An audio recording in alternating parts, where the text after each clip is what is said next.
Hello, everyone, and welcome to our newest project, Wisdoms of Wellness, or WOW for short. During this segment, our goal is to have conversations about some common topics that closely relate to mental wellness and taking care of ourselves and our families. Today's focus will be on ugly emotions. Hi, I'm Becca. Hi, I'm Amy. And today we're going to talk about emotions, the good, the bad, the ugly. So tell me a little bit about what happens when we have these emotions. What are they? What's going on? Well, first, I think it's important to remember that emotions are normal, and labeling them as ugly or good emotions is really something that our society has just placed the label on. Really? So Okay.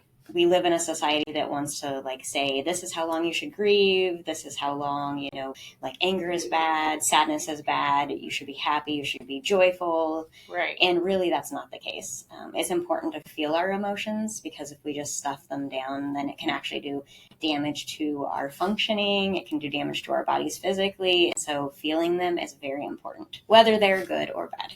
Right. It's interesting you said that we like to label emotions as good and bad happiness, easy to deal with. I love being around someone who's happy, but someone who's sad for a little bit is okay. Mm-hmm. So why do you think we put that time limit on those negative emotions that we label as negative? I think as a society, we're very uncomfortable with those perceived negative emotions. It's okay to sit with a friend, maybe if they've just lost someone, and understand that they're going through a hard time. We talked about earlier about how, people in their lives will bring casseroles for a month, and then they just expect you to get on with your life. Right. Which is not the case. Yeah. I read a book called It's Okay That You're Not Okay by Megan Devine, and she talks about the grief process. And she said really early grief is still it can be up to 2 years.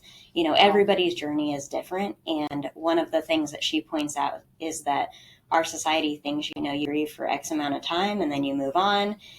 We think that there should be a way to fix it. We want to fix the grief and move forward, but it's not the case. There are healthy ways to cope and unhealthy ways. If you turn to alcohol, drugs, if you bottle inside, those kinds of things can make it worse. Yeah. So I like how you said we try to fix it, because we are a fix-it society. We are a fast-paced society. If I want something, I can get it. And it's this expectation.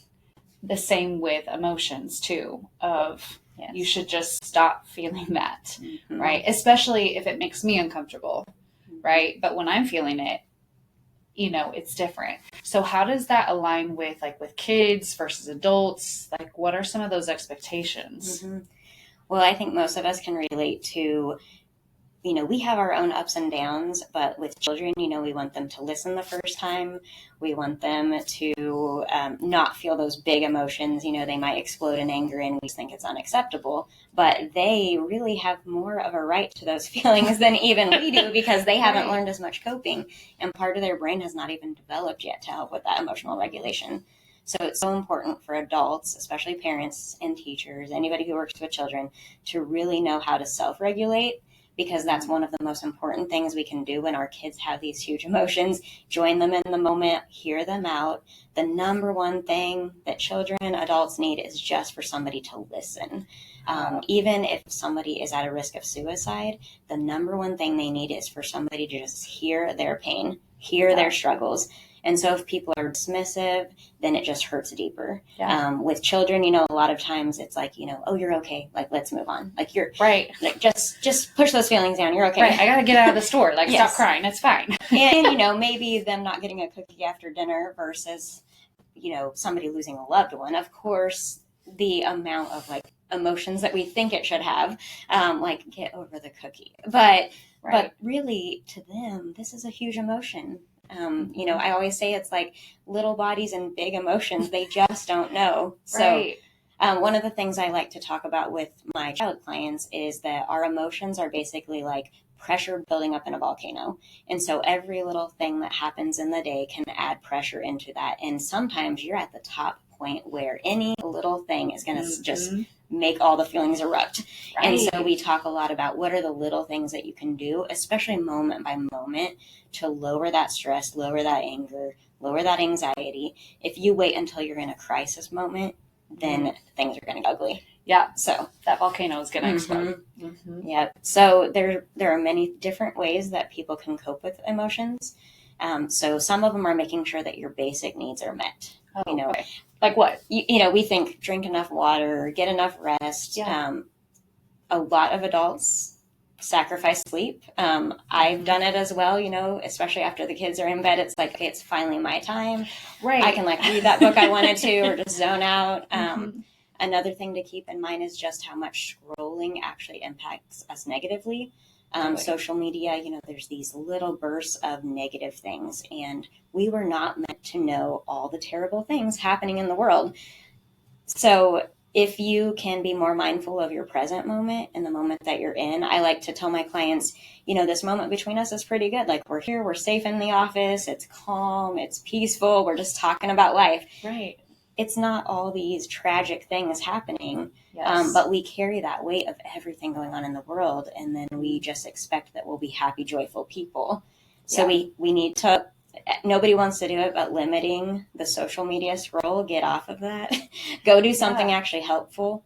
One of the best ways to let out stress, nobody wants to hear it, but exercise. Yes. Especially if it is something that gets your heart rate going, it helps to release the stress hormones. Personally, I hate crying and I avoid it as much as I can, but there's actually studies that crying helps to release some of that built up stress, and then it releases a hormone, which I was surprised to hear that. But don't feel guilty if you need to have a good cry at the end of a day. Little things that bring joy to your life. Do your hobbies. A lot of us, once we enter parenthood, the workforce, we lose track of the things that mean a lot to us and that do bring in that joy to our life. Yeah. I went back to grad school as a working mom. And you did. So all day I spent it with kids whose emotions were, working through those big emotions. And then at night I was with my kids or at class or doing homework. And there was just no more joy in my life because I wasn't doing anything for myself. So once I entered my internship, I tried to focus on having a set amount of time that I knew if I didn't start my exercise routine, I never would. Yeah. And so I've been trying to be very, just set that boundary with myself of no, you will get up, you'll be more proud of yourself early in the day if you take that time. And so I'll walk on the treadmill, read a good book. I don't even think that I'm exercising, my mind's not on it. But having those things that we enjoy, I make sure it's not something for work that I'm reading. It is just a fiction, fun story. Yeah. Honestly, I avoid the heartache too. I just want something good. So whether that is, watching a movie, spending time with loved ones. I know you love pickleball. Love pickleball. So having those things that we enjoy are so critical. Yeah. So when we have an experience that and we're doing well with coping, what happens when we're not doing well with coping? When it turns from a normal grief to depression or normal sadness or normal just fear into anxiety, what are some of the steps that people can take, or maybe not you yourself, but someone is in that? How would you encourage them moving forward? One of the main things to be mindful of is how is that impacting your functioning in the different areas of your life. So how is it affecting your relationships, your work life, home life, school for kids? It's normal for some of that functioning to be different. We talk about in our critical incident stress debriefings that, you're going to have some of these symptoms. You might be more forgetful, you might be more emotional, you might feel yourself shutting down. But if it keeps going on for a long time, then that is when it's this is a problem. Right. So some of the first things to do are to really lean into your support system. We were not meant to carry these burdens alone. We need each other. And so talking to a trusted friend or family member, talking to a pastor or other spiritual leader, or setting up counseling, right? Yeah. That's why we're here. So most of my clients who come in, they're coming in before it's a critical moment. They want to process through what's happened in their life so that it doesn't become this chronic issue. And so by ignoring our feelings, stuffing them inside, that can lead to some of those impairments in our functioning. So, yeah, I love that. Well, this has been great. I loved all the information about emotions, how to cope with it, how do we do that, because emotions are hard. And I don't always like feeling all the negative ones that I label as negative, but it's important to feel them Yes, it is. I heard something one time that said anger, it was talking about anger, is like driving a car. Mm-hmm. You don't want to stuff it in the trunk, Yeah. but it's along for the ride. And so, Yeah. yeah. So It's going to be there. yes, it's going to be there. We need to feel it. If we stuff it down, we'll start having those impairments in functioning. So Yeah. learn to cope with it.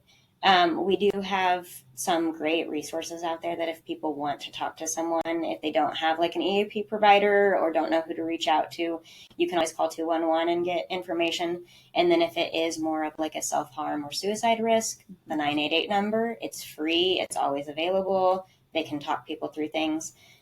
There's other trainings out there that we can put in the details of the session, but Yeah. lots of resources. So nobody has to walk through things alone. Right. Exactly. That's And our don't big be thing. hard on themselves if they are feeling those ugly emotions. Yes. They are part of being human. Yeah. Having that So. grace for yourself. Yes, exactly.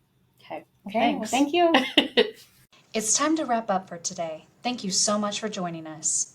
Please remember that Empac is here as your employee assistance provider, and all of us here are dedicated to our mission, which is believing that healthy, well-balanced people make thriving companies and strong communities.